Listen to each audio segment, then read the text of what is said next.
Well, you'll need layers through the day today. Our temperature is stuck in the 50s, and despite some sunshine, winds are going to be howling at times. So we'll have some pretty cold wind chills through the day. And then temperatures crash in the overnight hours into the 20s inland, and freeze expected all the way to the beaches. So action going to be needed to protect any sensitive plants, tropical plants, and the like.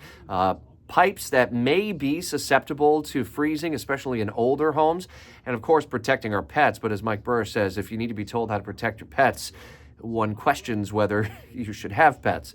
How long the cold lasts in the updated 5-day first alert forecast. Early preview for the MLK holiday on Monday is another blast of cold.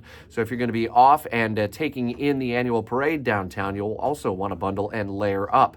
An updated look at when our next warming trend gets underway in the 5-day forecast. Already seeing a lot of activity happening in the legislative session on some pretty important topics, including pedestrian safety at crosswalks and in school zones. We're on top of that. Also funding for school vouchers and a number of other storylines that we're following for you. Florida's governor naming his 6th Supreme Court justice out of 7 who are seated on the bench, as it has gone relatively conservative over the last several years under the DeSantis administration. What we know so far about the background of the latest justice who was just seated. West Nassau High School baseball team just saw a bunch of equipment stolen over the last several days, and the community is stepping in to try to help those kids out.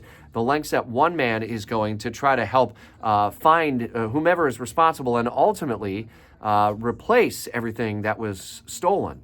These and other stories updated throughout Jacksonville's morning news. Make sure you're with us each weekday at 8 and 10 a.m. for the payroll payout, your opportunity to win $1,000. We give you 5 chances every weekday, 8 and 10 o'clock during Jacksonville's morning news, at noon and 2 during Eric Erickson, and at 5 o'clock as the afternoon drive is getting underway on the Sean Hannity Show.